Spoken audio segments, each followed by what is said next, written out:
Buenas noches. Bienvenidos al acto de entrega de la 6ª edición de los Premios de Arquitectura Ascensores ENOR. Permítame que me presente. Mi nombre es Rubén Rodríguez y soy el director de Ascensores ENOR S.A. Pero esta noche hablaré en nombre de todos los trabajadores del Grupo Ascensores ENOR en España y Portugal, encabezados por nuestro director general, el señor Manu Gutiérrez.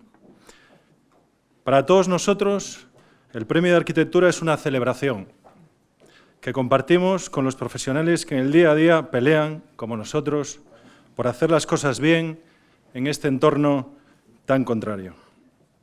Un acto que esperamos con entusiasmo y en el que ponemos todo el esfuerzo para que pueda ser un éxito edición tras edición. Este es un año especial para la empresa y para el premio.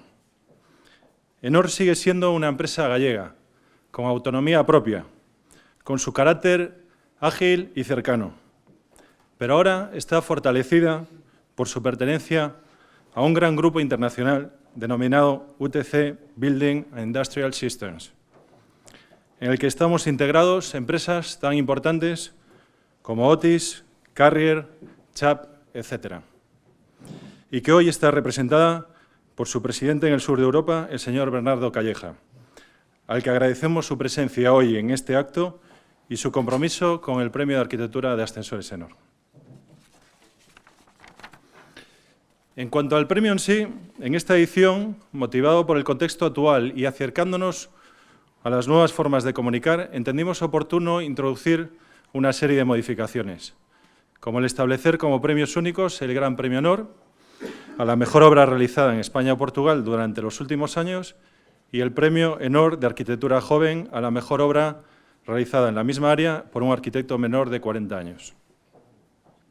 Además, se consolida el carácter peninsular y en este sentido nos reconforta especialmente las palabras del señor Souto de Moura, presidente del jurado en esta edición, que hoy por problemas de agenda no ha podido venir al acto, pero quien en su entrevista disponible en la web del premio nos dice que el Premio ENOR es un premio que los arquitectos portugueses sienten como suyo. Es un honor y un orgullo para nosotros escuchar esas palabras. Se mantiene la edición del libro como seña de identidad del premio. En él se explica en detalle y con abundante material gráfico las obras premiadas y finalistas, y se mantienen los valores irrenunciables del mismo: independencia, calidad y rigor, ejemplarizados en cada uno de los miembros del jurado de la presente edición: Eduardo Souto de Moura, presidente del jurado; Juan Domingo Santos, como ganador del Gran Premio ENOR 2011; Freddy Massat; Luis Martínez Santamaría; Juan Cresa Andrade y Carlos Quintans Eira, secretario del jurado. Grandes profesionales a los que agradecemos su disponibilidad y su labor en el premio. Hemos querido también apostar en esta edición por los medios audiovisuales y las redes sociales como vía de comunicación con los muchos seguidores del premio. Y con este fin se ha realizado una serie de comunicaciones y entrevistas en la red en los últimos meses, culminando con la publicación de los ganadores el pasado día 12. Y en este punto queremos destacar también al estudio Desescribir como responsables del diseño del premio y a Carlos Quintans, responsable de la coordinación del mismo desde su primera edición en el año 2005. Ambos aportan un trabajo de calidad, coherente y con una brillante atención al detalle. De su mano y como aportación especial, este año contamos también con la colaboración de la empresa gallega Arturo Álvarez con la cesión de las hermosas lámparas que hoy nos iluminan. Siguiendo con las novedades del premio, en esta edición, otra de ellas es el acto de presentación del libro, que se ha preparado en nuestra sede central, en un acto en el que pretendemos abrir nuestras puertas a los profesionales del sector para que disfruten de la presentación de las obras premiadas y además puedan conocer las instalaciones desde las que nuestra empresa, con más de 60 años de experiencia, da servicio a través de sus delegaciones distribuidas por el noroeste de España y Portugal, y donde se diseñan y fabrican equipos especiales para todo el mundo y para un sector tan exigente como es el naval, en el que somos una empresa líder. También pido disculpas por este motivo, por las incomodidades que pueda tener el acto en esta sede. Hoy, como acto central de la gala, están con nosotros los dos estudios ganadores para brindarnos la oportunidad de conocer un poco mejor las obras premiadas. A ellos les agradecemos su presencia y le damos la más sincera enhorabuena por el premio. Para finalizar, queremos dar las gracias a los responsables de que este premio pueda llevarse a cabo, nuestros clientes, accionistas, trabajadores y todos aquellos colaboradores que hacen posible que nuestra empresa pueda acometer esta gran iniciativa. Destacar además a los profesionales que han participado en esta edición, que han sido mucho más de 300, y en las anteriores, y en especial a los arquitectos que han formado parte del jurado en todas las ediciones, responsables en gran parte del prestigio de este premio. Y, por supuesto, agradecer a todos los profesionales que nos acompañéis esta noche. Muchas gracias.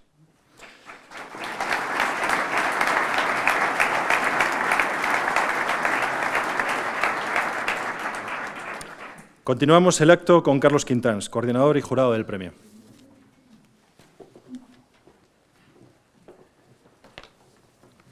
Buenas noches a todos.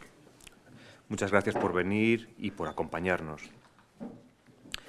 En cada convocatoria del Premio Enor hacemos un repaso al origen del mismo. Y hoy la verdad que conviene recordarlo, lo comentamos no hace mucho, estos días, con Ángel Santorio. Hace muchos años que comenzó esta aventura de organizar este premio que nos reúne en el día de hoy. Una comida con él, en el que se buscaba una nueva identidad para un planteamiento cultural que Ascensores Enor realizaba magníficamente un año tras otro, sumando libros y otras actividades como única acción de comunicación de la empresa hacia la sociedad.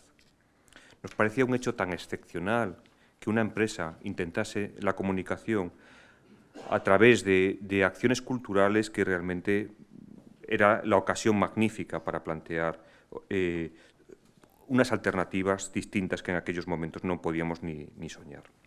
Era una empresa que apostaba, como decía, por la cultura y sigue siendo algo tan extraño en nuestro entorno que merecía todos los esfuerzos posibles.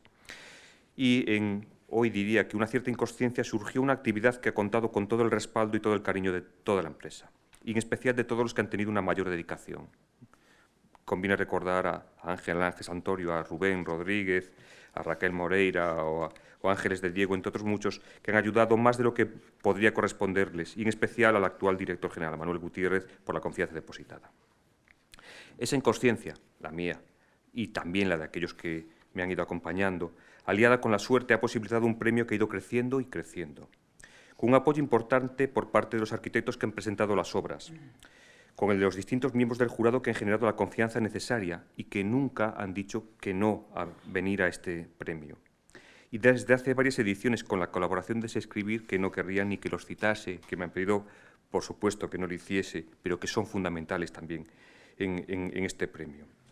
Con ellos se ha conseguido dotar al premio de una identidad propia, que lo diferencia de verdad de cualquier otro premio, y somos conscientes de esta diferencia. Quizás debamos alegrarnos de toda una suma de circunstancias que han ido sucediendo y que nos permitieron desarrollar un breve, pero creemos que una breve e intensa historia en la que muchos se han ido sintiendo identificados. Una historia que sigue sucediendo aquí, a tan solo unos kilómetros de Portugal, que esto también marca una diferencia.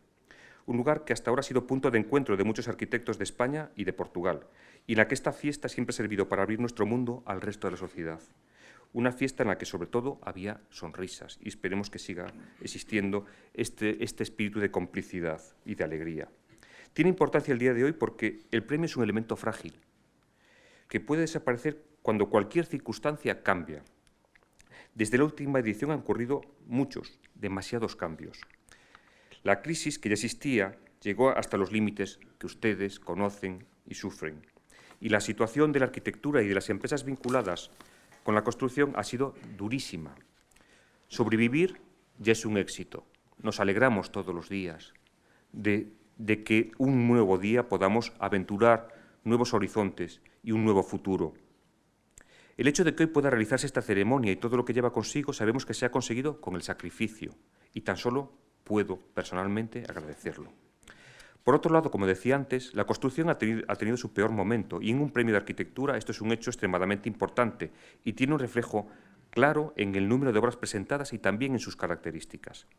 Esta sexta edición del Premio Enor ha tenido muchas obras, más de 300, de menor tamaño que en ocasiones anteriores, más obra privada que pública, y también con mayor presencia en las actuaciones para reformar y adecuar lo construido. Aquello que esperábamos en ediciones anteriores que debería ir ocurriendo, que era la mayor presencia de lo privado frente a lo público, no ha venido por circunstancias deseables, sino ha venido por la imposibilidad de la Administración de seguir desarrollando la labor que debería corresponderle. Hemos tenido obras de cosido, más que obras aisladas, obras que miran, cuidan y miman lo que tienen a su lado, obras que no sueñan con cambios radicales asociados a grandes sumas económicas, sino que los buscan desde procedimientos extremadamente inteligentes. El Enor es un premio en el que se suman muchas propuestas, pero propuestas que no están tras la forma fácil e inconsistente, son propuestas siempre muy serias. El Enor es un premio al que se suelen presentar obras sólidas, obras en las que no se olvida aquello que se tiene entre manos, aquellas que atienden a la realidad construida y que en muchas ocasiones son su germen proyectual. En momentos de escasez se mira con mayor intensidad a la arquitectura que se aleja del capricho, y es en esta situación en la que el Premio Enor se ha movido y se mueve.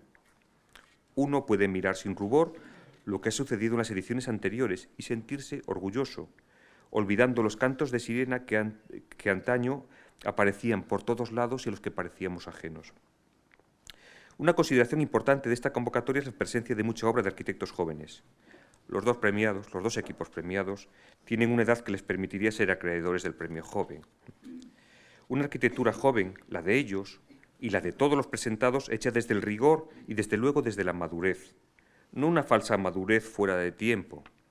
No, son arquitecturas en las que los resultados son ambiciosos, arriesgados, pero con consciencia, con conocimiento.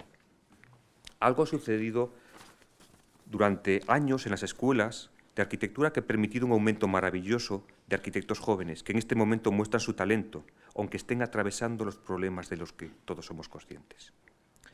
Estamos aquí para celebrar los premiados y también los finalistas, los seleccionados y la altísima calidad de todos los presentados. Realmente es duro dejar muchos proyectos que admiramos, que queremos, fuera de la selección. Una calidad que ha hecho muy difícil toda la labor del jurado. Estamos aquí para hablar de arquitectura y para verla y para llevarlo en el libro que esperemos que ustedes disfruten, porque la verdad es que este libro está hecho con el mayor de los cariños. Queríamos de nuevo darle las gracias a todos. Tan solo dos cosas. Abajo vais a tener la posibilidad de ver todos los paneles de los finalistas y ahora os dejamos con un vídeo también de los finalistas.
Yo siempre cuento, y yo creo que es una actitud compartida por todos los que participamos en la elaboración del Premio ENOR, que los premios son una fiesta.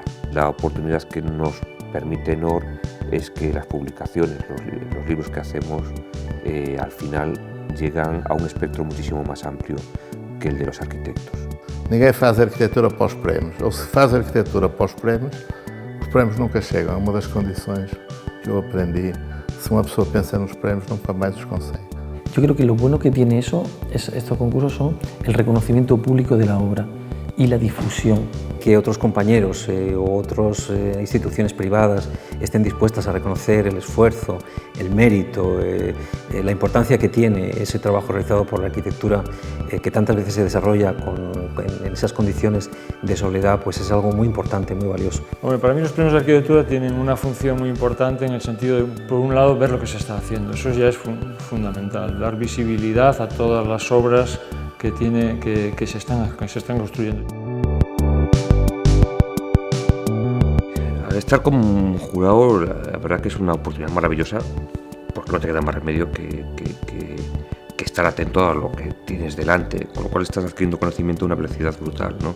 Es una labor muy difícil porque es un tema que tienes que ver, ¿no? Tienes que un poco intentar entresacar o entender lo que alguien te quiere contar de una obra de arquitectura. Se aprende muchas cosas, por ejemplo, cómo una obra puede en un momento determinado quedar oculta porque un jurado podríamos decir, es un animal, un ser vivo que ya se mueve con 5, con 6 o con 7 cabezas y reacciona de una manera distinta como lo podía hacer una sola persona, ¿no?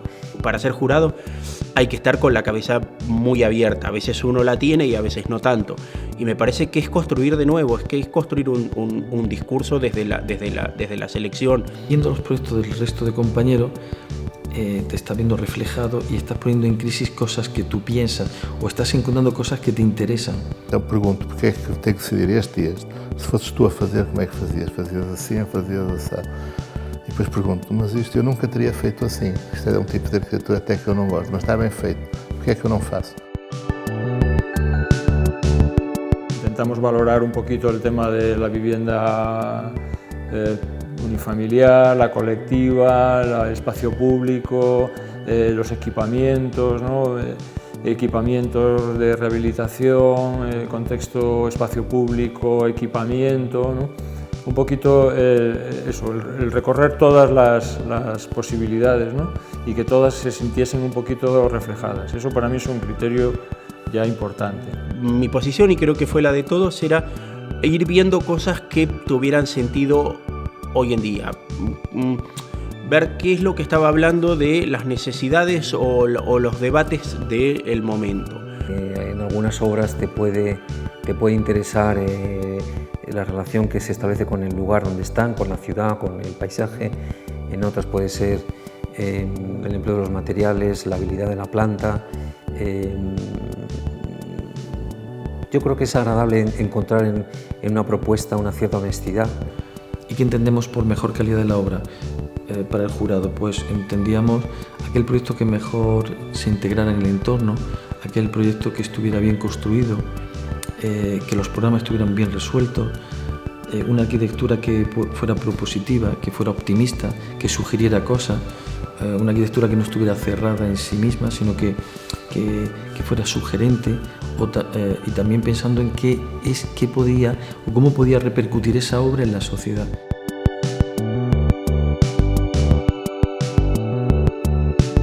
Realmente lo maravilloso es descubrir obras que no conoces y sobre todo arquitectos que no conoces.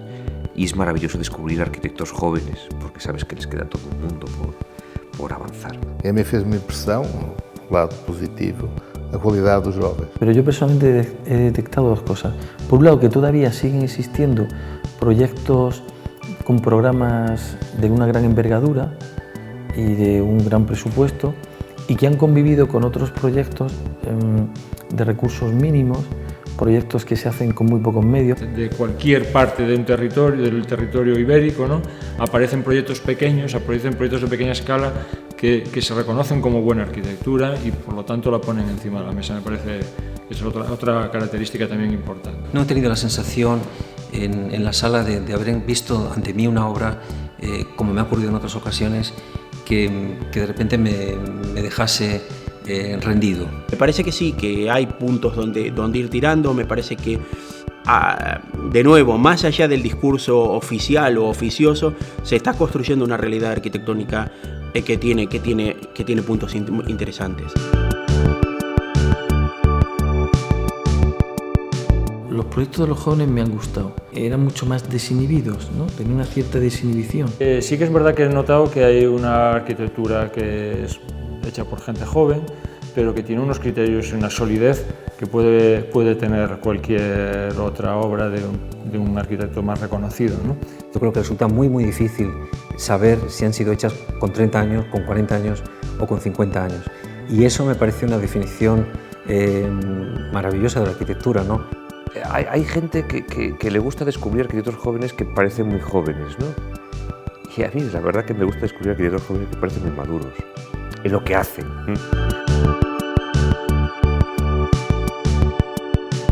He detectado que una preocupación por el espacio público, sobre todo en Galicia.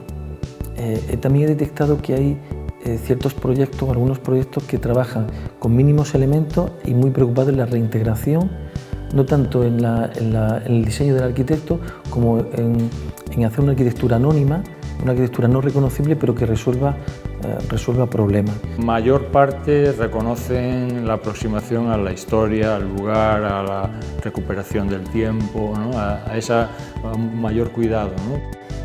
Hay algunas obras que son magníficas, bueno, realmente, y bueno, pues solamente me gustaría felicitar a sus autores, pero no solamente a los de los finalistas, porque también sé que hay trabajos que no llegan al final y que muchas veces tienen un valor igual de importante, ¿no? Hay que hablar de variedad, pues porque estamos en la península ibérica, es muy rica en contrastes.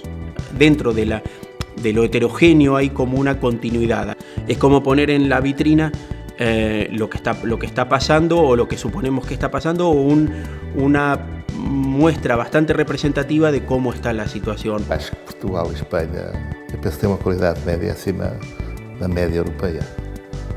Não vou aqui entrar em comparações norte-sul, mas não se arranjam, não se encontram umas dezenas, um punhado de arquitetos em Portugal, portugueses e espanhóis, estou a falar em ibérico, que haja este número noutros países da Europa.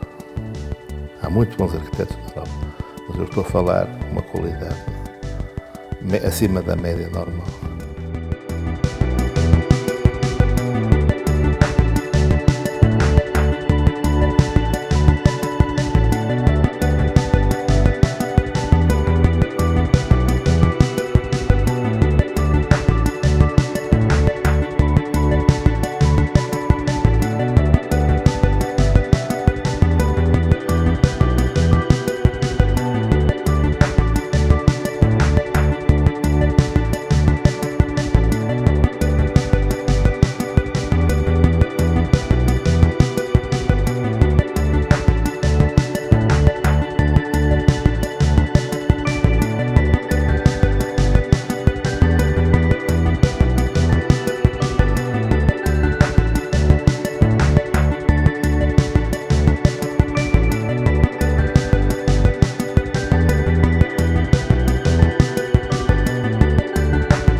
Continuamos la gala con el acto central de la misma, la entrega de los galardones a los estudios premiados.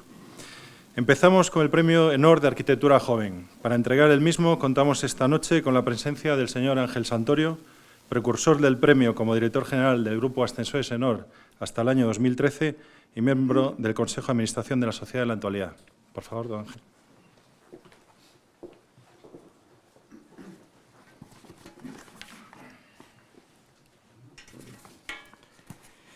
Buenas noches.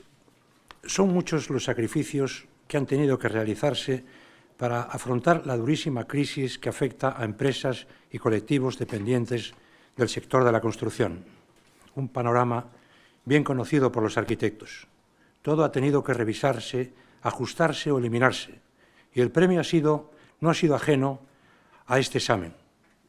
Pero el prestigio, aceptación y elogio que había alcanzado en el mundo de la arquitectura han sido méritos muy apreciados por responsables del grupo en el que se ha integrado Enor y muy especialmente ha sido tenido en cuenta por el presidente del grupo, Bernardo Calleja, que decidió su continuidad y con ello el patrimonio cultural, un patrimonio cultural muy valioso.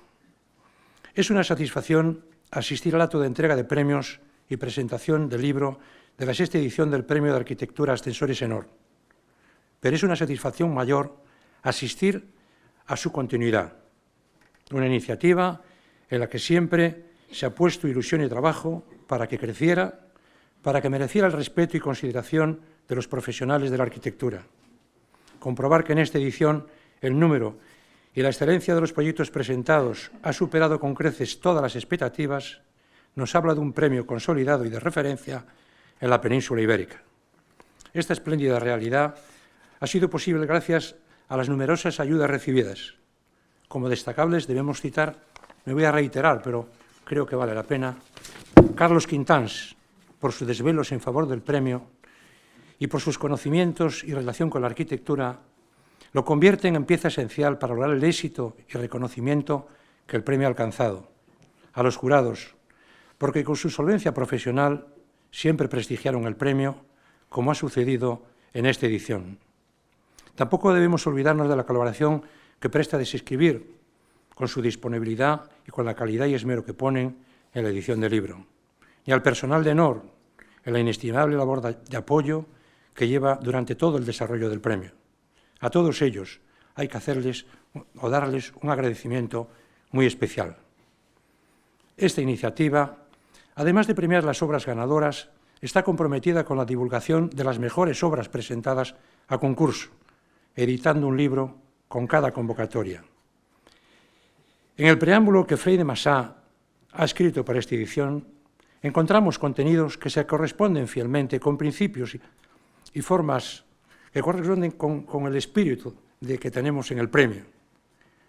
Por ejemplo, que la convocatoria de un premio puede ser una ocasión para generar un espacio de encuentro, caliente el diálogo, el debate, la reflexión, para examinar qué es lo que realmente está pasando, desde una profunda y libre voluntad de descubrir, entender e interpretar qué es lo que realmente está pasando, en qué dirección se está buscando.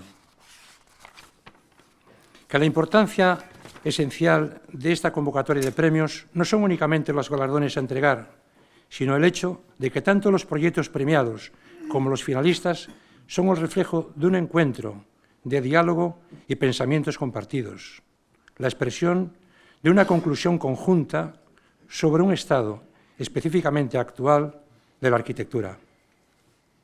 Esperamos que en la edición de este libro podamos apreciar la presencia de una arquitectura honesta y responsable, generalmente ignorada por los focos mediáticos, que el libro contribuya a descubrir, entender e interpretar mejor lo que está pasando a través de las obras seleccionadas por el jurado.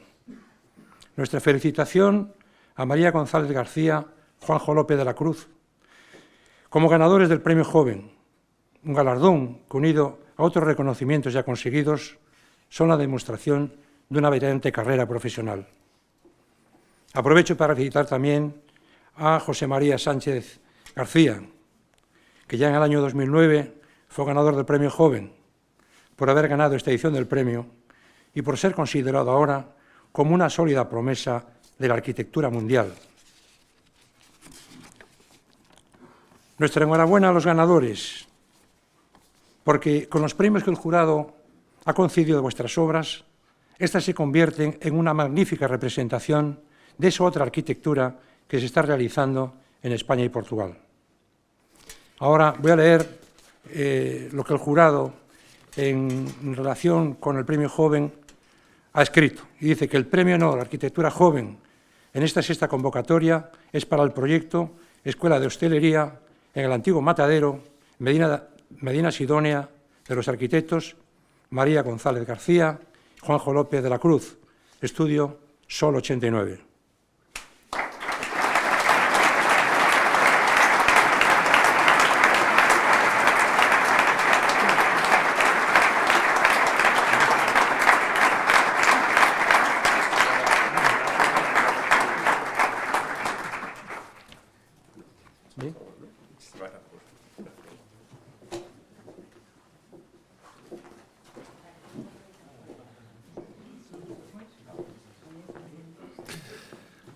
A continuación entregamos el Gran Premio Honor de Arquitectura.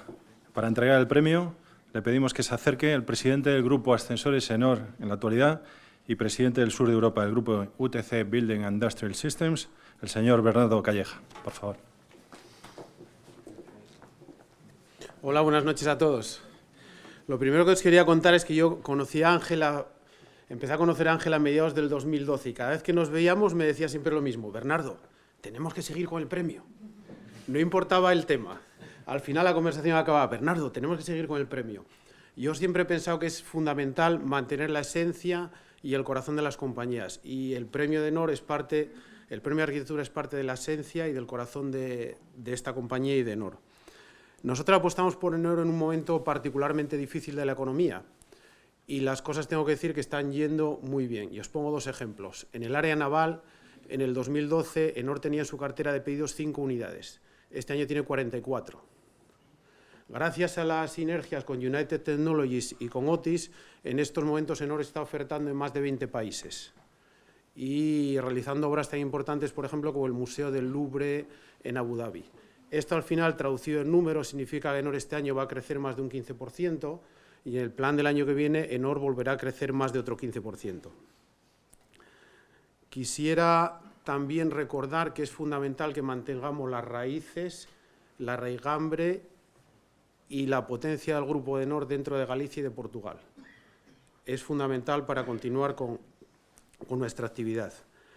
Quisiera dar gracias a todos los clientes. Sin clientes nada de esto sería posible. Y luego el premio es un mensaje positivo para los arquitectos.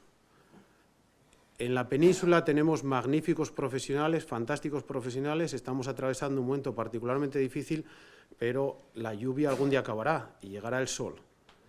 Y tenemos magníficos profesionales. Creo que el ganador de esta sexta edición, estoy convencido, el ganador de esta sexta edición es un magnífico ejemplo y su proyecto armoniza y combina dos momentos de la historia separados por más de 2000 años. Entonces yo os pediría un fuerte aplauso para José María Sánchez García por su proyecto Edificio Perimetral y Adecuación del Entorno del Templo de Diana en Mérida.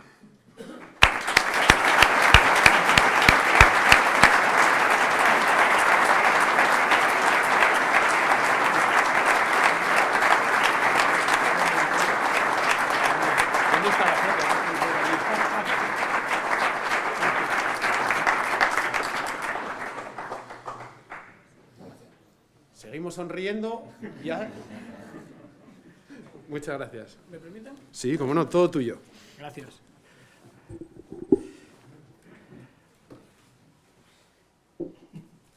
Bueno, dos palabras. Muchas gracias por hacer una visión tremenda. Mis amigos saben que es uno de los premios que más cariño tengo, ¿no? Y tenemos en el estudio porque, bueno, como bien recordaba Ángel, fue en el año 2009 uno de los primeros reconocimientos que tuvimos, ¿no? Como estudio joven, y eso cuando arrancas te da mucha ilusión y mucho ánimo.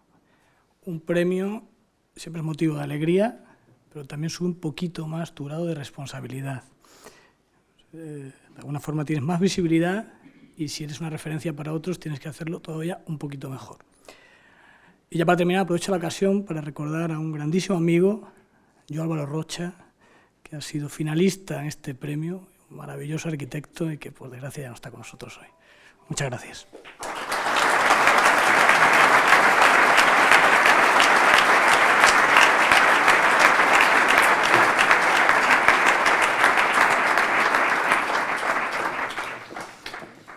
Bueno, continuamos con la presentación de las obras premiadas a cargo de sus autores. Para el premio Joven llamamos a María González y a Juan José López, del estudio Sol 89, como ganadores, y a Juan Creus y a Luis Martínez como miembros del jurado.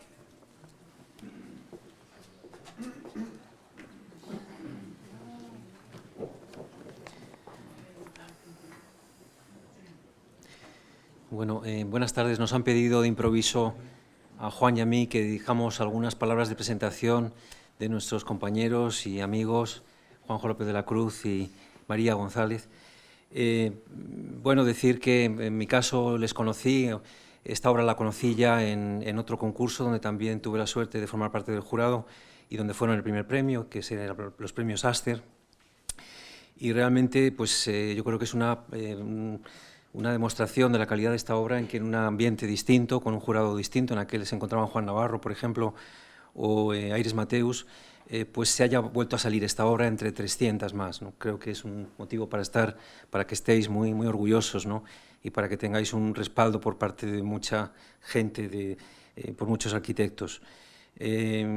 Juanjo y María son profesores de proyectos en la Escuela de Arquitectura de Sevilla, según me han dicho hace un rato cuando les he conocido por primera vez, porque había oído de su trabajo, pero no les había conocido, no les conocía hasta hoy. Y si tuviese que decir algo de esta obra muy rápidamente para no cansaros, se me ocurría que habría dos adjetivos que podrían ser el de la humildad y el de la valentía. Se verá la obra a continuación. Hay humildad porque hay respeto hacia lo existente, porque hay la sensación de que la arquitectura contemporánea también tiene que aprender de lo que han hecho otros y tiene que ayudarnos a verlo, si es que no nos habíamos dado cuenta de que estaba ahí, pero al mismo tiempo la arquitectura contemporánea, como cualquier arquitectura de cualquier momento, tiene que ser valiente, es decir, tiene que ser insumisa, tiene que atreverse a dar un salto de acrobacia y caer bien, no vale con dar un salto de acrobacia y caer mal. Y creo que esta obra, en su modestia, que también es otro de sus valores implícitos, el hecho de que es una obra que ya se reconoce que está hecha en un pueblo, con poco presupuesto, es una escuela de hostelería, en fin, con muchas limitaciones, a pesar de todas esas limitaciones, sabe responder con una gran altura, con humildad y con valentía, que son elementos que se oponen y que por lo tanto se complementan y se refuerzan mutuamente. Bueno, yo creo que no quiero extenderme más, pero enhorabuena y estamos deseando escuchar vuestro... Dejo la palabra a Juan, pero me encantará escuchar vuestro proyecto.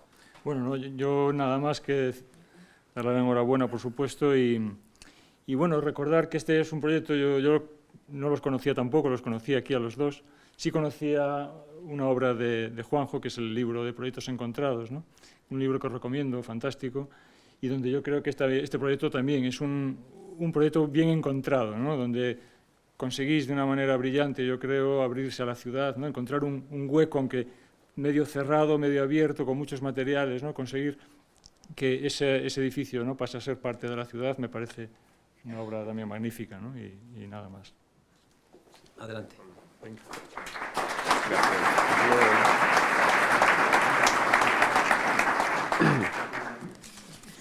Luis, Juan, muchísimas gracias. Bueno, se ha dicho ya en muchas ocasiones durante la noche, pero yo creo que no está de más repetirlo. Merece agradecer nuevamente a Enor, al Grupo Enor, el esfuerzo de llevar a cabo un premio como este en estos tiempos, donde hay que recordar también las buenas noticias, no solamente continuar siempre como un tanto torturados, ¿no? por el pasar de los días y ver que de alguna manera esto no puede parecer que no evoluciona, pero estos momentos recuerdan, como ha dicho Juan también, pues permiten visibilizar que se sigue haciendo arquitectura y desde luego en cuanto a los finalistas no me cabe duda que de una altura altísima, ¿no? De una calidad altísima. Bueno, insisto, enhorabuena y muchísimas gracias por seguir organizando estos premios. Al jurado también, por supuesto. Para nosotros es especialmente emocionante que los jurados sean gente de las que hemos aprendido tanto, ¿no? Visitando sus obras, leyendo sus textos. En fin, dicho ahora, que ya está todo dicho, todo adjudicado, digamos, no sonará peloteo, pero es cierto que es así, ¿no? Es especialmente emocionante ver como profesores que nos enseñaron cosas, de algún modo nosotros las hemos reinterpretado en esta obra y a su vez, como si ellos hubieran entendido el mensaje, parecen haberlas vuelto a valorar, ¿no? Y especialmente a Carlos también por el esfuerzo, que él dice que no para tanto, pero que yo seguro que alguna cosa ha organizado y seguro que sé que esto es titánico también, ¿no? A José María, enhorabuena por tu premio. Debo decir que hace unos años, cuando nos conocimos, María, entre bromas y chanzas, le dijo: mira, José María, tú sin duda eres mucho mejor arquitecto que nosotros, pero nosotros nos conservamos mejor. Así que el jurado, como si hubiera escuchado esta conversación casi a escondidas, ha hecho justicia a esta sentencia y ha decidido darnos a nosotros el premio joven y a él un merecidísimo gran premio honor. Enhorabuena, José María. No pretendía...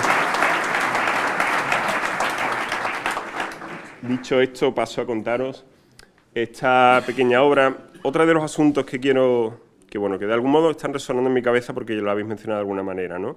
Es el hecho de valorar una obra que es pequeña, es periférica, está en un pueblo de Cádiz, que a su vez es una provincia lejana desde aquí, y es, no es baratísima, pero desde luego es una obra modesta en sus medios, ¿no? Yo creo, más allá de la suerte que hemos tenido nosotros de recibir este premio, manda un mensaje, ¿no? Es un premio de algún modo pedagógico, ¿no? Que creo que debería servir también a cualquier arquitecto joven que sale de su escuela de arquitectura y quizás su primera oportunidad sea una pequeña intervención en algún lugar, con pocos medios o con una escala moderada, ¿no? Por eso creo que, de algún modo, yo siento este premio como no solo nuestro, sino también de toda una generación, ¿no? Esta primera imagen explica, de algún modo, buena parte de las claves del proyecto, ¿no? Tiene algo que ver con lo que Juan ha citado, ¿no? Con la escritura, ¿no? Bueno, yo creo que intervenir, María y yo, María me ha hecho la jugarreta de decirme en el último momento: sal tú a contarlo. Así que me toca hacerlo a mí, pero todo lo que pueda decir, María es cómplice y culpable, así que ya sabéis hacia dónde mirar. Decía que intervenir en un sitio como este tiene algo también de escritura, ¿no? De continuar con un renglón más, un texto que fue empezado a escribir hace ya mucho tiempo, ¿no? Es cierto que con ese renglón uno puede aportar un matiz a un texto, puede incluso generar una interpretación sorprendente, pero desde luego para llevar a cabo esa suerte de interpretación uno debe previamente leer atentamente lo que ya existe, ¿no? Los renglones que ya están escritos. Esta imagen casi resume las circunstancias en las que nos encontramos, ¿no? Medinasidonia es un pueblo antiquísimo, es junto a Cádiz. Sabéis que es una de las poblaciones más antiguas de Europa porque fue fundada por los fenicios y se caracteriza por algunas situaciones que aún hoy perduran, ¿no? Por ejemplo, la densidad, es un pueblo muy denso donde el vacío y el lleno conviven de un modo similar a través de patios, adarves, zaguanes, en fin, toda esta suerte de catálogo de espacios intermedios que la arquitectura andaluza, incluso la más anónima, es tan rico, ¿no? También es un lugar especialmente definido por la topografía. Es un pueblo que, por aquella circunstancia de implantación primitiva, se funda sobre una loma que permite divisar incluso hasta el mar, hasta la bahía de Cádiz, de modo que era una fuente, un lugar especialmente estratégico para la defensa de la provincia. Y después también tiene esta situación, casi estratificada en la foto, como veis, de relación con el territorio, ¿no? Cortada abruptamente por la topografía, pero muy relacionada con la explotación ganadera, lo cual da un especial sentido al edificio donde intervenimos, que es un matadero, ¿no? Como ya anunciamos. Bueno, el matadero hoy se encuentra en una situación casi de corte, como veis aquí, de corte topográfico, y en su momento, a principios del siglo XIX, cuando se construye, estaría situado en una periferia con una cierta lejanía del caserío, por aquello de una función protoindustrial asociada pues, a la llegada del ganado, a su sacrificio y después pues, a la venta y el reparto por la población, ¿no? Hoy día, por supuesto, la mancha del caserío ha acabado de rodear y de abrazar el edificio que nosotros intervenimos, ¿no? Bien, la situación en la que nos encontramos pues tiene mucho que ver con esto, ¿no? Una especie de amalgama que apenas deja de vislumbrar las particularidades del caserío y más bien Medina se podría entender como una única gran obra que está construida sobre la ladera, casi de un modo donde el principio y el final de las distintas edificaciones no se pueden identificar, ¿no? Es como si, visto desde sus cubiertas, precisamente por esta situación topográfica que hemos dicho antes, cuando uno sube a la cota mayor, donde estaba el templo fundacional de la población, lo que divisa es pues, un paisaje de cubiertas de arcilla, de distintas tipologías, faldones de teja, faldones planos, pero en cualquier caso un paisaje cerámico que se amolda a la topografía de la Loma de Medina, ¿no?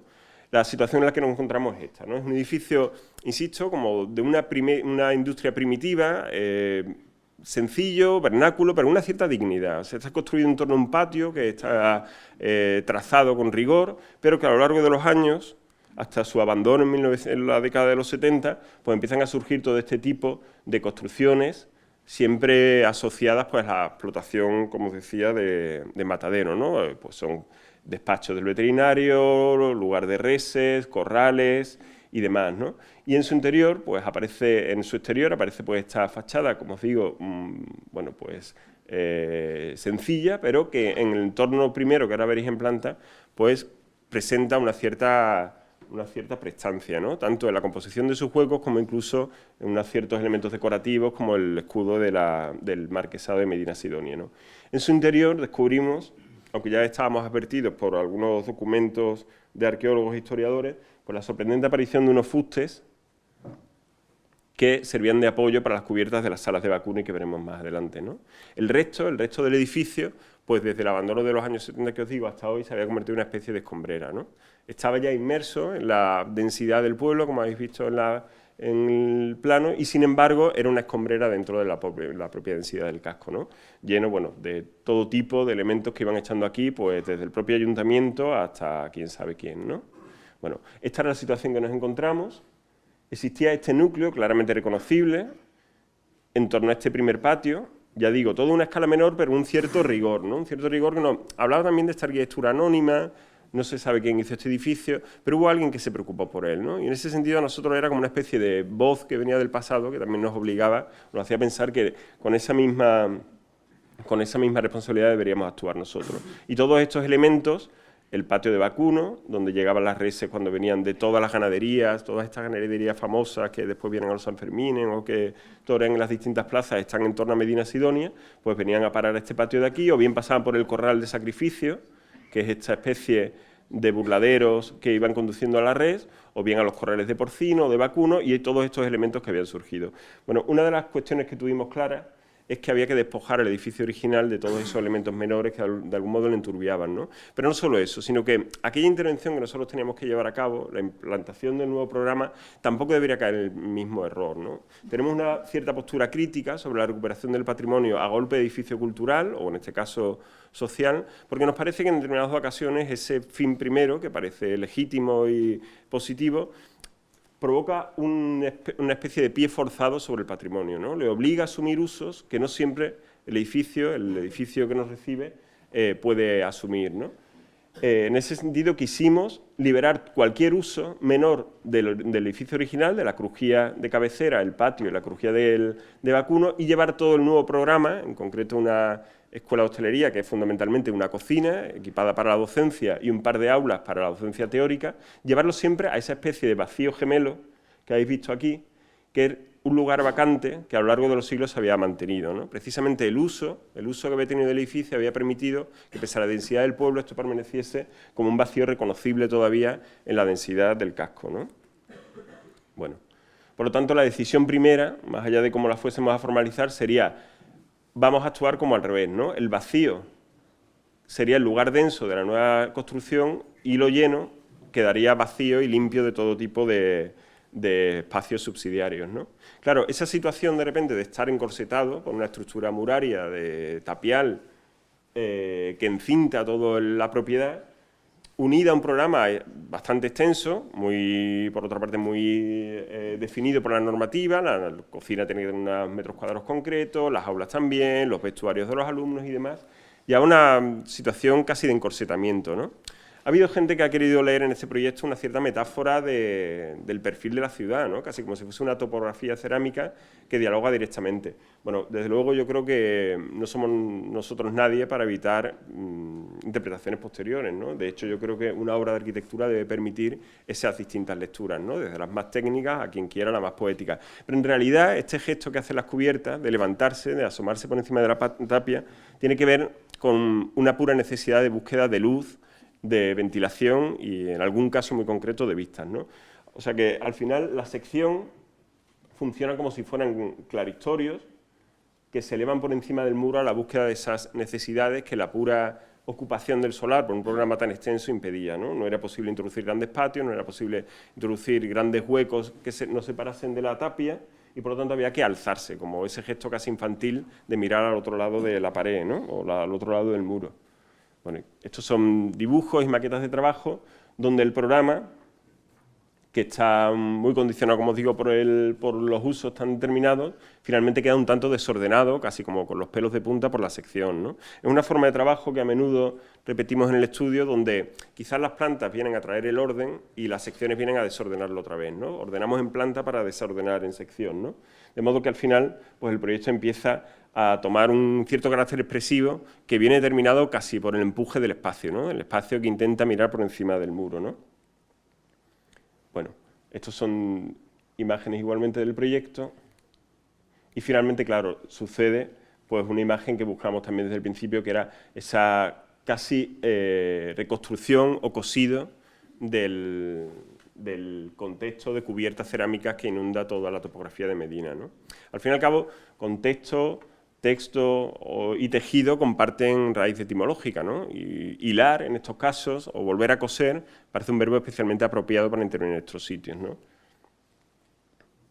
Bueno, estas son algunas imágenes ya de la intervención, donde veis que las cubiertas, pues al final son el elemento más significativo. Es un proyecto que, sin embargo, cuando se recorre a pie de calle, muchas veces pasa desapercibido, ¿no? Porque una mirada distraída apenas atisba por encima de la tapia la intervención, ¿no? Y sin embargo, cuando uno va ganando cota a lo largo del paseo por Medina Sidonia, es cuando empieza a reconocer todos estos elementos, ¿no? Estas son imágenes que en realidad están tomadas a una cota más alta de lo habitual, ¿no? Bueno, aquí veis la planta cómo funciona. Bueno, hay esta intención, como os digo, de liberar, de vaciar todo el edificio original en torno al patio primero y llevar todo el programa aquí.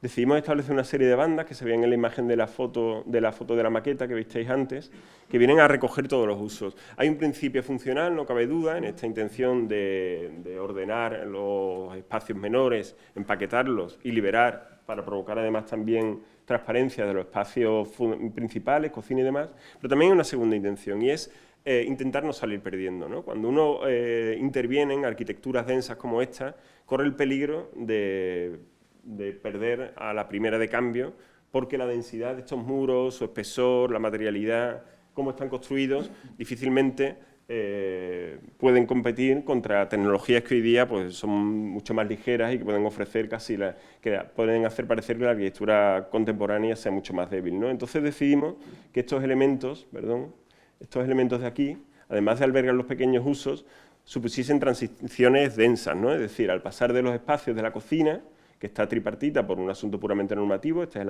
el área de limpieza, esta es el área de cocción, esta es el área de condimentación, todos los tránsitos son siempre densos, ¿no? Uno no tiene la sensación de pasar por tabiques o por elementos de cerramiento convencionales, sino siempre hay como un cierto espesor, ¿no? En esos pasos pues los techos se bajan o se estrechan el cauce, de modo que siempre sucede esta condición que os digo, ¿no? Al otro lado, aprovechando una irregularidad, se insertan las dos aulas y finalmente esta especie de rótula, insertando un nuevo patio, funciona como el elemento que conduce desde las cocinas al salón comedor, o bien si es desde el público, se entra por el zaguán, al patio principal, y al comedor o al bar, y todo siempre en torno al patio principal, ¿no? Al patio original.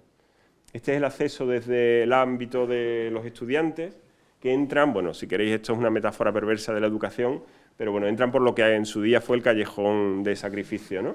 Bueno, al fin y al cabo, se trataba de pensar que cuando uno dibuja en estos lugares no existe esa noción del papel en blanco, sino que más bien uno dibuja como si fueran papeles translúcidos, ¿no? Como si fuese una especie de diapost o de papel vegetal, donde siempre hay algo debajo. A lo mejor son líneas que uno no acaba de reconocer, no sabe a ciencia cierta de dónde provienen, pero condiciona de alguna manera el trazo, ¿no? Cuando dibujamos nos dejamos casi perder por esas líneas que están debajo, ¿no? Entonces, esa proporción del callejón de sacrificio, sin tener por qué, porque no había una lectura patrimonial especialmente, pero pareció establecer una cierta traza que ayuda a decidir las dimensiones del proyecto, ¿no? Bueno, y en el interior, pues los tres cuerpos de cocinas que hemos hablado, que están muy significados por lo que os decía. En planta funcionan de un modo pues, muy programático, muy debidos a la función, y sin embargo las secciones son las que estiran, acentúan de alguna manera pues, los distintos espacios, ¿no? Y procuran la entrada de luz. Aquí se ve bien claro, ¿no?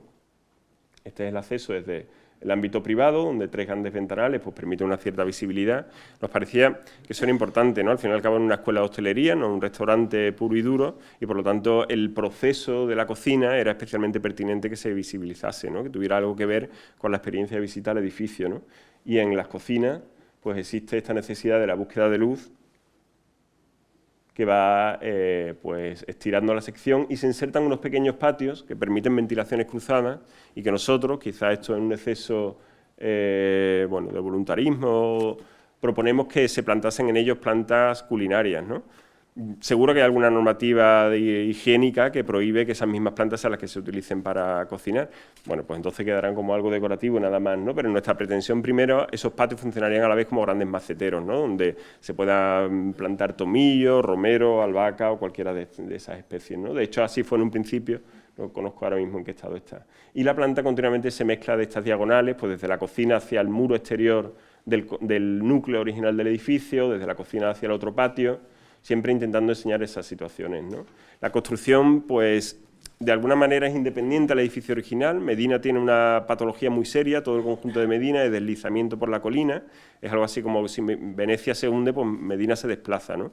Lo que obligó a micropilotar la intervención de nueva planta, y eso a su vez hacía incompatible que yo llegase a ver un contacto estructural directo con el edificio antiguo, que funcionaba de algún modo independiente, ¿no? Entonces, la estructura es absolutamente independiente, incluso en el corredor que habéis visto antes, aquí, esto funciona en vuelo para que no llegue a tocar el edificio antiguo, y permite también pues, meter esa línea de luz que de algún modo, quizá excesivamente retórico, denota pues, esa situación de lo nuevo y lo viejo, ¿no?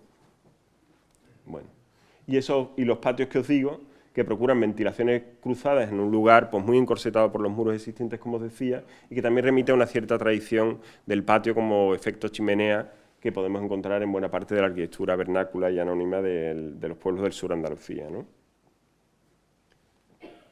Bueno, en la construcción hay un especial cuidado porque la estructura nunca fuera excesivamente retórica, una vez más, quedase escamoteada dentro de esas cajas, de esos muebles, de las bandas anchas que asumen los pequeños usos. Por lo tanto, es una estructura metálica que finalmente se encuentra con las losas de hormigón que van haciendo pues, esta especie de sección un tanto nerviosa, ¿no? Hubo un momento en la obra, cuando todavía las divisiones no estaban construidas, que tenía algo esta planta de un edificio como mucho más, como de una escala mucho más pretendidamente grande, ¿no? Porque el espacio era muy diáfano y sin embargo la sección iba condicionando ya de alguna manera los distintos espacios, ¿no? Y después el uso de la cerámica, que tiene esta vez sí un cierto recuerdo del uso tradicional de las cubiertas de Medina, que aunque es muy variado en sus tipologías, siempre mantiene la constante de la cerámica y que permite pues, percibir ese paisaje de arcilla que os decía desde lo alto, y que vuelve tanto en el exterior, como en el interior, donde las cocinas se generan como unas cuencas cerámicas que permiten pues, un ámbito de trabajo pues, muy limpio, ¿no? La cerámica se interrumpe justo en el lugar de la imposta, donde nacen las losas de hormigón, de modo que se subraya también esa condición de cubierta que casi congela el espacio vacante aquel que había permanecido durante siglos, ¿no? Y el resto de la planta, pues, recurriendo a esas transparencias que os decía. El nuevo patio que se introduce sirve de rótula entre la parte de cocina y la del comedor, que es la antigua sala de vacuno, donde realmente llegaba el vacuno, las reses se sacrificaban y finalmente se despiezaban. Claro, y al final sucede cuando uno trabaja en estos lugares, como decía, en un texto que no es inédito, sino que de algún modo uno aporta algo más, casi que escribe entre líneas o con notas al margen. La arquitectura siempre regala algo, ¿no? Apenas uno es capaz de entornar los ojos y puede percibir cosas que no son evidentes, hay algo más allá, ¿no? Por ejemplo, existía este fuste que está en esta situación tan curiosa, emparedado, y cuando nosotros llegamos estaba literalmente oculto, descubrimos que existía algo hueco y al demolerlo apareció este fuste, que es un fuste del siglo XIX, vamos, era fácilmente reconocible por la poca erosión que tenía la pieza, pero sin embargo existían estos otros dos que los historiadores y los arqueólogos localizan en el templo fundador de Medina Sidonia hace 2500 años, que era el templo de Hércules Melcart, como os digo, un templo fenicio, ¿no? Claro, sucede que aquel templo fundador de la ciudad, como otras tantas arquitecturas, sirvió de canteras para otras arquitecturas, ¿no? En un tiempo donde no existía una cierta conciencia del patrimonio. Simplemente alimentaba a otros edificios sin mayor pretensión, ¿no? Y estas columnas, estos fustes, debieron ser traídos hasta aquí, ¿no? Fustes que a su vez tienen su réplica en otros que hay por la ciudad, ¿no? Y pudimos seguir como el rastreo de todos aquellos fustes que partieron alguna vez del templo fenicio y que hoy día pues dibujan una cierta diáspora a lo largo, una diáspora dispersa a lo largo de toda la ciudad de Medina, ¿no? Uno puede ir reconociendo en los espacios públicos, y de algún modo este edificio también lo es, pues los fustes del templo fenicio, ¿no? Una cosa que para nosotros fue alucinante, ¿no? También hay en la materialización del edificio un intento de no velar un cierto recuerdo que, por qué no decirlo, tenía algo de gravedad, ¿no? No olvidemos que era un lugar dedicado a la sangre y al sacrificio, ¿no? Tuvimos la suerte de poder hablar con el último matarife que vivió aquí hasta los años 70. Claro, él nos contaba que de noche, él vivía en el propio edificio, escuchaba los mugidos de las reses que estaban allí, ¿no? Como una especie, no sé, como si queréis, de retórica de los corderos, ¿no?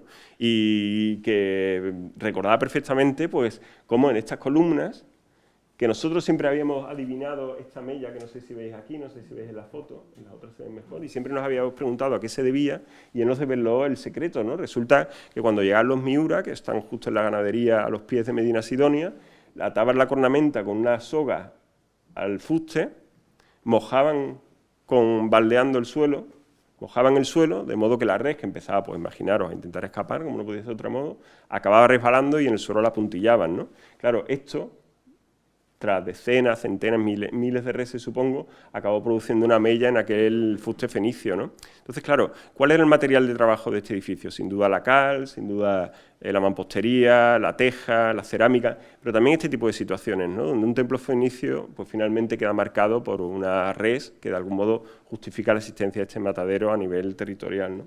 Claro, ese tipo de situaciones a nosotros nos hacen pensar que los materiales con los que interviniésemos no podían venir a velar aquel lugar, ¿no? No podían ser materiales especialmente lujosos, para que me entendáis, más bien deberían permanecer como en ese ámbito de lo áspero, ¿no? De lo un tanto rudo, ¿no? Casi, como os digo, intentando no malversar, pues, el recuerdo de aquel lugar, ¿no? Entonces se utilizó un granito especialmente, bueno, un granito gris abujardado, el mortero de cal pues está aplicado también sin llegar a fratasarlo del todo, y para los forjados utilizamos una serie de encofrados de tablilla que replicaban los forjados a la catalana original, pero esta vez en hormigón, ¿no? Y sin intentar darle ningún repaso final, de modo que el acabado pues un tanto rudo también, como os digo, ¿no? Todos estos espacios originales se abren hacia el patio principal, que bueno, que apenas hubo que intervenir en la losa de la cubierta y simplemente ofrecerlo como el espacio previo que viene a completar la cadena de espacios intermedios que hay entre el exterior puro y el interior propio de los patios andaluces, ¿no?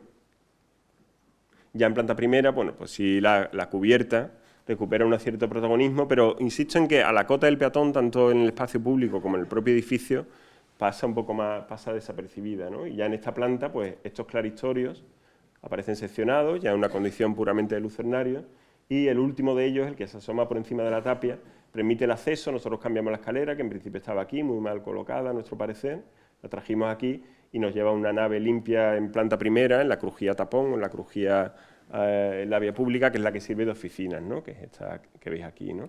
Me hubiera gustado que estuviera Soto de Moura, porque esto es un invento suyo que yo le vi en Oporto, que es poner las máquinas de aire acondicionado quitando la carcasa de plástico, dejando solamente el cajón de chapa galvanizado. Entonces, claro, esperaba que estuviera aquí el maestro también para hacerle un guiño pertinente, pero bueno, ya si alguna vez tengo ocasión se lo contaré. Y la cubierta, pues que ya pertenece a otra cota, ¿no? Mucho menos visible, porque ya os digo, en el edificio, en el fondo, pues participa de esta arquitectura serena, sin pretensiones, que nosotros no queríamos acabar de pervertir, ¿no? No queríamos que fuese un asunto donde el edificio fuera otra cosa, ¿no? Más bien, este gesto de la cubierta, que viene desde dentro, pues pretende asomarse por encima de la tapia, casi como se asoman estos tipos de elementos, ¿no? Como que algo que está dentro y que apenas se atisba desde el exterior, ¿no? Muchas gracias a todos.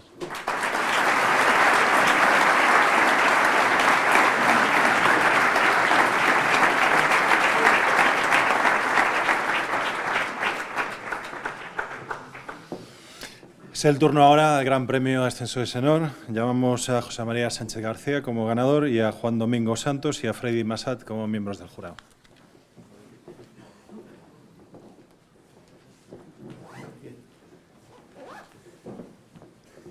José María, ¿dónde está? Ah, ya, hola. Perdón. No, bueno, nada, también hacer una breve presentación. José María Sánchez García es uno de los arquitectos más interesantes de este momento, uno de los arquitectos que podría, de nuevo, que ya ganó el premio joven, pero podría haberlo vuelto a ganar por edad. Y de nuevo, pensar en que el premio recibir el premio es un gran honor, pero también es un compromiso, ¿no? Es haber participado en una selección de 300 proyectos de muy buena arquitectura y bueno, que me parece que es que encarna también un compromiso frente a la profesión, ¿no? Esta profesión que ya se dijo está hoy en día en horas bajas, está en un momento de un cierto dramatismo, a veces demasiado exagerado, ¿no? Porque es verdad, porque las circunstancias lo están diciendo. Bueno, ver que la arquitectura se puede seguir haciendo, que se puede seguir haciendo buena arquitectura, y en la obra de José María está representado, como en la de María y Juanjo también.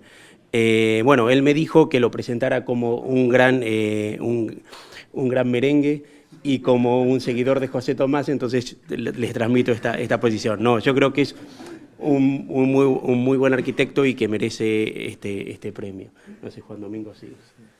Bueno, yo suelo completar pues esta cuestión de que en el jurado, cuando nos reunimos, hubo un consenso desde el primer momento hacia el proyecto de José María, y además nos interesó mucho porque además de que resolvía muy bien todo, era un proyecto el que mostraba que la arquitectura, buena arquitectura, puede seguir ampliando la noción patrimonial de los lugares, ¿no? O sea que el proyecto con el que se enfrentaba José María es un proyecto que puede situar al arquitecto en el cielo, pero también lo puede situar en el infierno, ¿no? Y justamente esa dificultad, que es una aventura, ¿no? El riesgo ese que corre el proyecto y del que sale victorioso, es una cosa que nos atrajo y nos interesó bastante.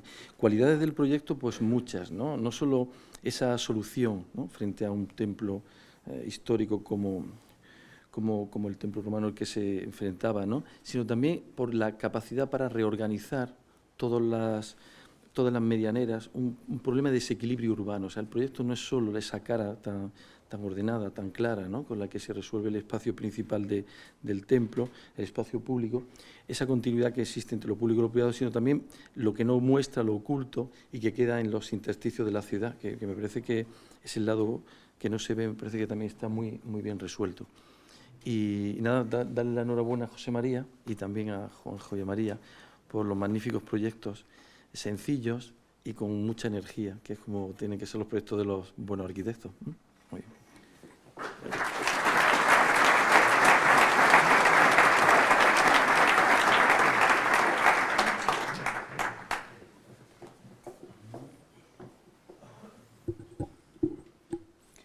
Bueno, después de esta presentación tengo que volver a daros las gracias, ¿no? Quizá antes olvidé nombrar al jurado, que alguna vez me ha tocado ser jurado y sé lo difícil y la importancia que tiene, ¿no? en cualquier premio y en cualquier acto académico, ¿no? Pues yo creo que esto en sí es un acto académico, ¿no?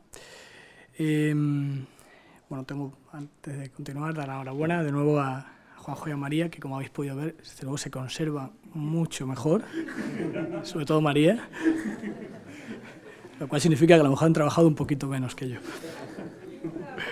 Bueno, vamos a seguir. ¿Esto se enciende? Ay, perdón. Fallo mío. Bueno, aquí lo primero, esta imagen siempre empiezo las conferencias con ella. Es el estudio en Madrid, todos trabajando, y como os podéis imaginar, un estudio, o sea, un equipo de un proyecto de arquitectura se hace con muchísima gente, ¿no? No puedo nombrar a todos, creo que Cruz está por aquí en algún sitio, o sea que fue una de las colaboradoras que estuvo en el estudio, pero pasa mucha gente y trabajamos siempre igual. Tenemos una mesa grande, y eso lo que nos conlleva, esto lo cuento sobre todo para los más jóvenes, es el permitirnos, a veces es incómodo, ¿no? Porque escuchas las conversaciones de los de al lado, alguien comenta un tema sobre un proyecto que nos está llevando, no es muy eficiente, ¿no? Quizá.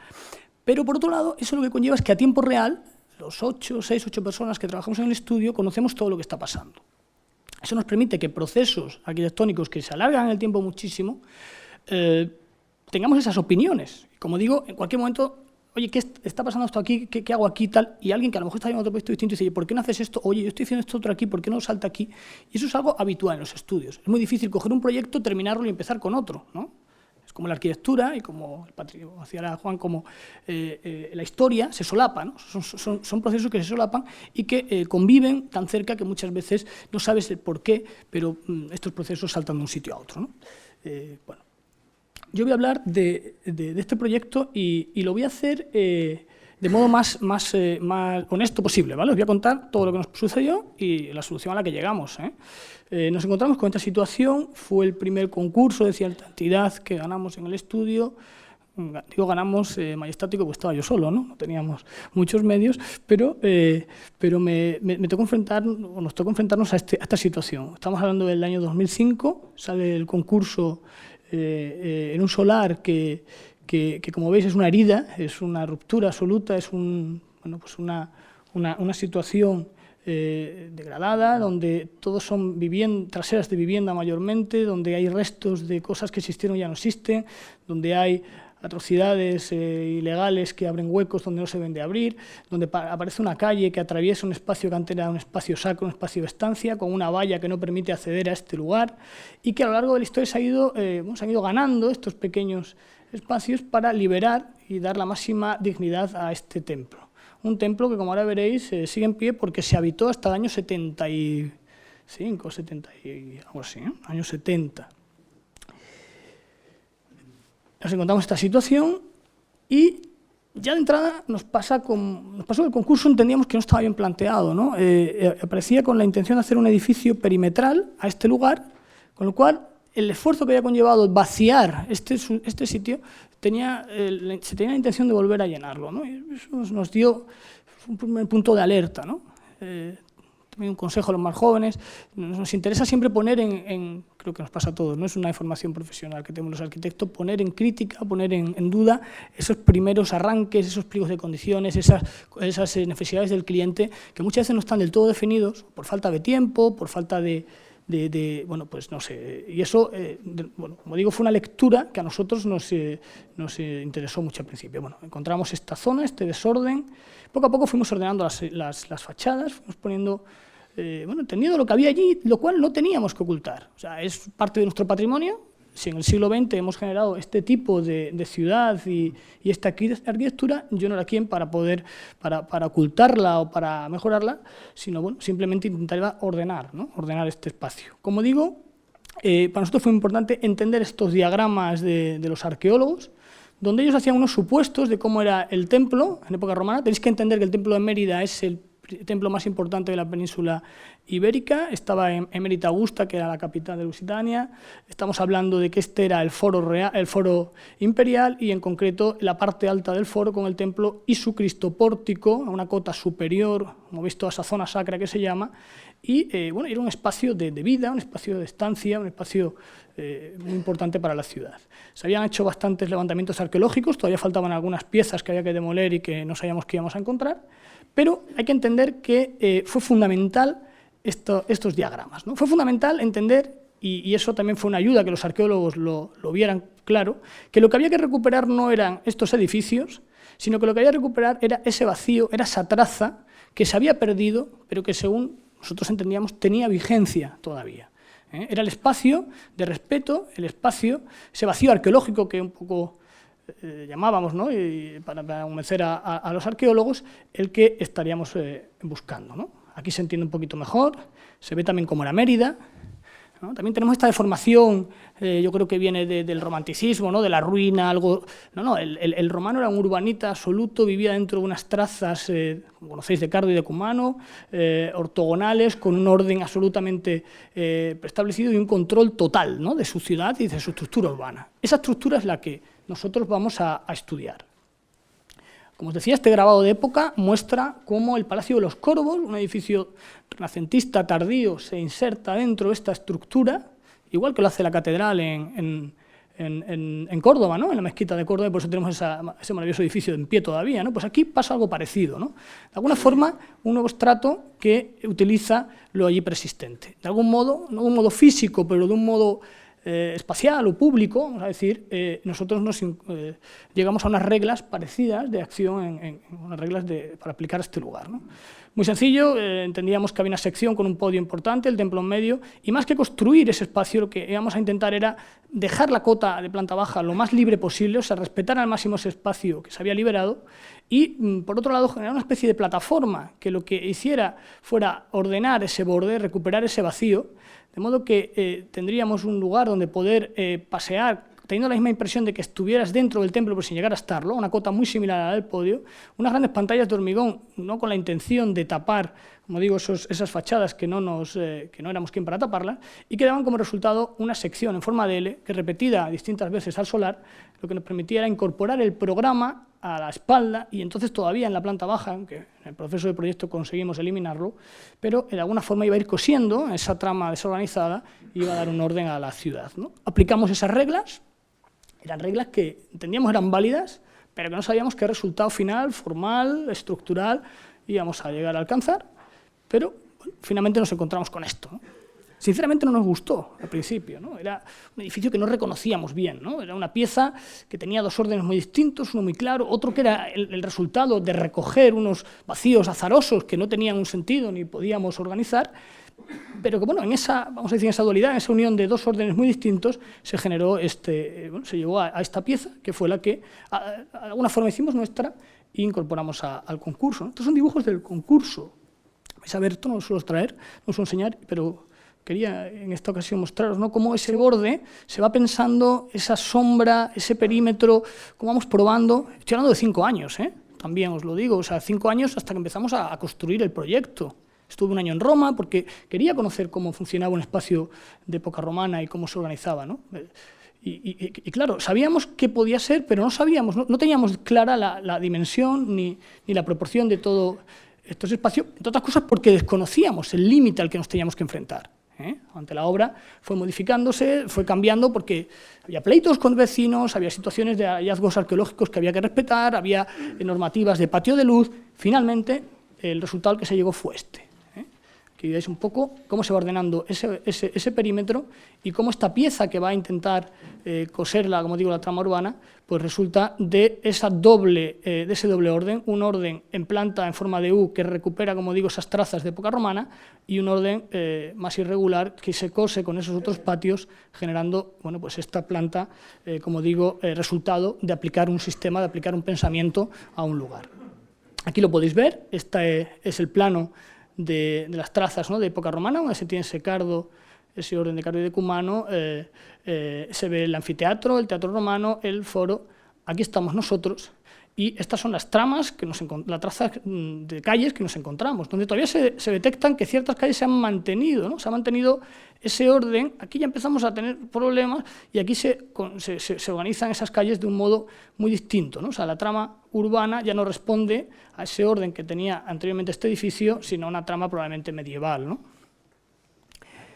Y bueno, aquí tenéis el resultado final. Un poco también podéis, la intervención, como veis, la intervención realmente incumple la normativa. También tuvimos suerte que pudimos hablar con los técnicos, pudimos hablar con los políticos, entendieron que esta calle no podía partir el edificio vuela, se atraviesa la calle pasa por debajo del edificio.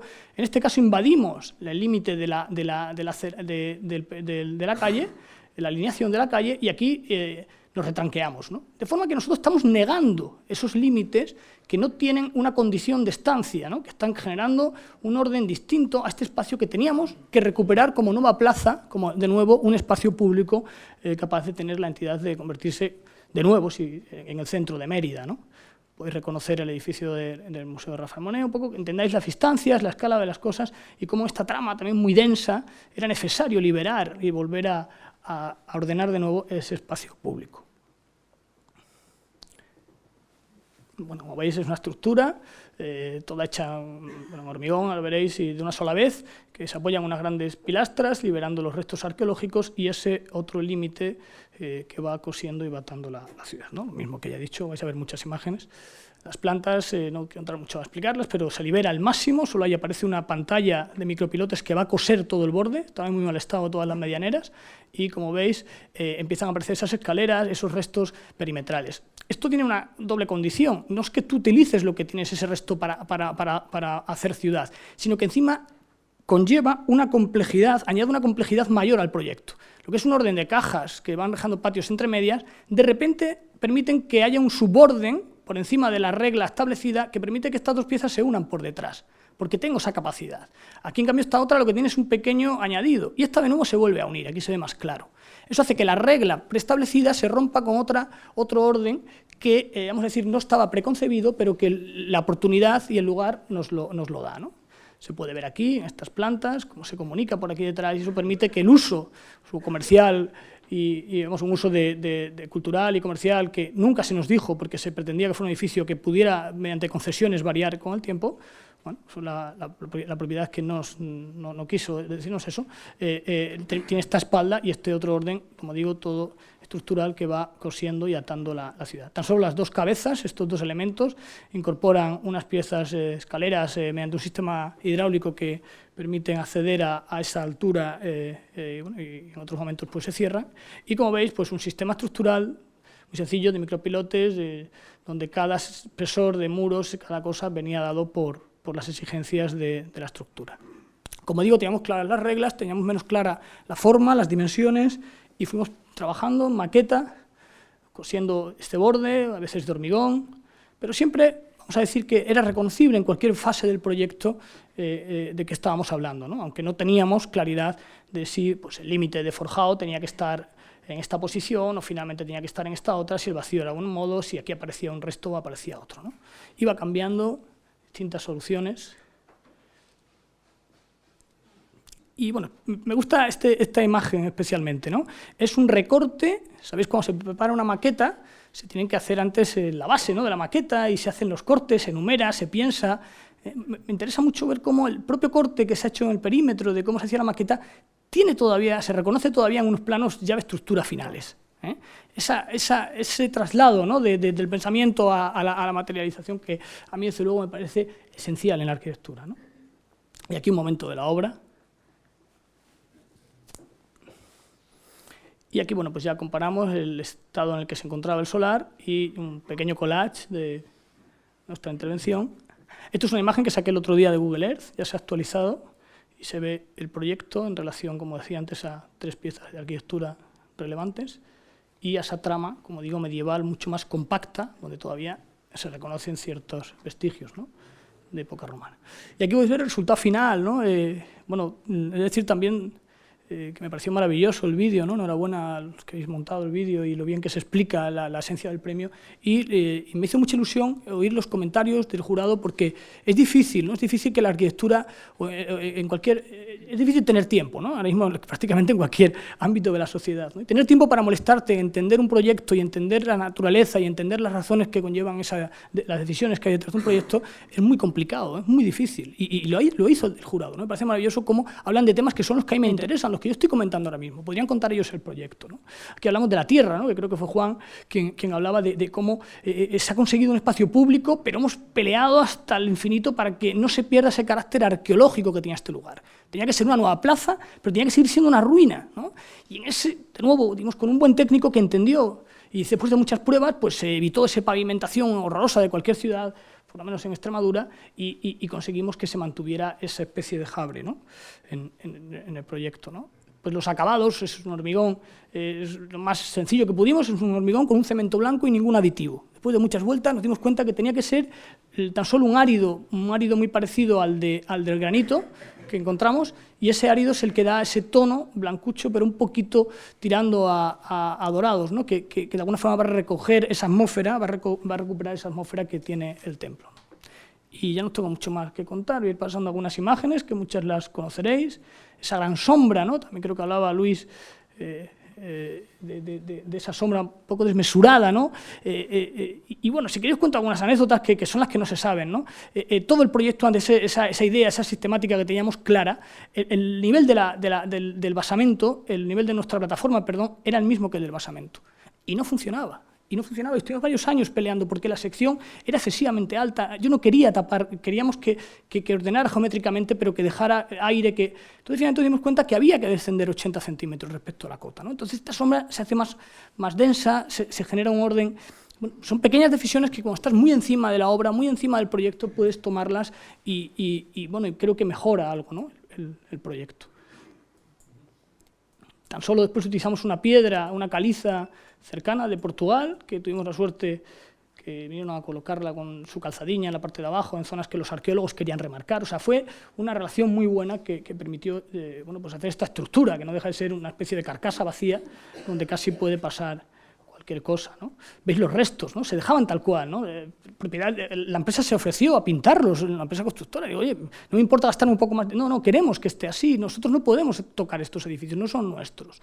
Ahora, si la calle no pertenecía a este espacio, la calle tenemos que negarla y por eso se entiende que pasamos por encima de ella, ¿no? Pero en el cambio vamos ordenando, pero no vamos ocultando la realidad que allí existe.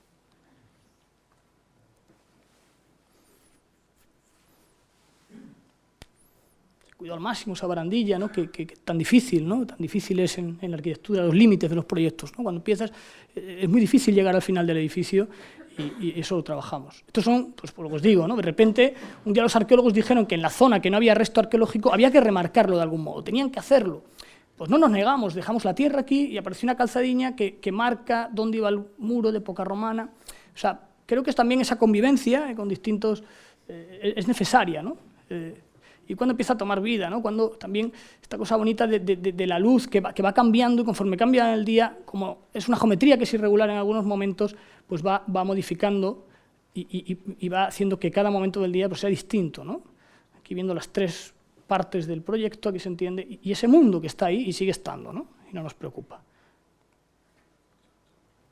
Cómo de repente un espacio donde no se podía acceder, que había una valla, se convierte en esa nueva plaza, ese espacio público donde casi no tocamos y permite que una bicicleta pueda atravesarlo, ¿no? No sé, un fotógrafo hizo una foto y cogió ese momento, ¿no? Pero siempre con una coherencia estructural y con un orden bueno, que creíamos que era el adecuado, ese muro de contención con micropilotes que va atando toda la medianera y, como digo, los patios vecinales que se van viendo y cómo nuestra pieza pues, genera este equilibrio, ¿no? entre el voladizo y la masa que tenemos en la parte de atrás, ¿no?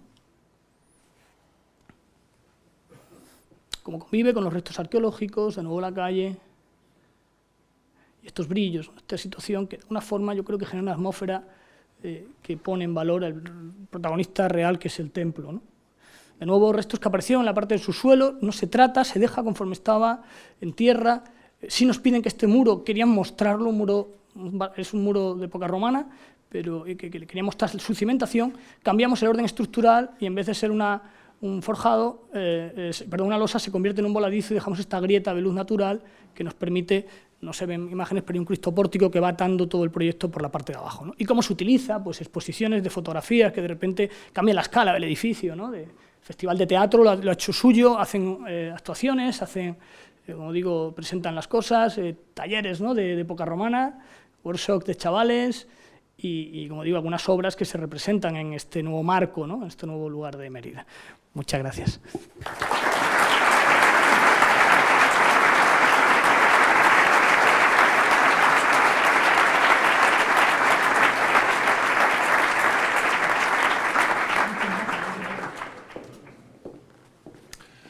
Bueno, hemos llegado al final del acto. Agradecemos nuevamente su presencia a los galardonados, miembros del jurado y asistentes, y os emplazamos desde hoy a todos a participar y asistir a la próxima edición de los Premios de Arquitectura Ascensores ENOR. Deciros que a continuación se servirá un cóctel en las salas que están en el piso inferior, bajando por las escaleras que hay a la salida, y que posteriormente podéis recoger un libro de esta edición en el hall de entrada. Como colofón final, les pido a los arquitectos premiados, miembros del jurado y representantes de la empresa que acudan al escenario para la foto final. Muchas gracias, buenas noches.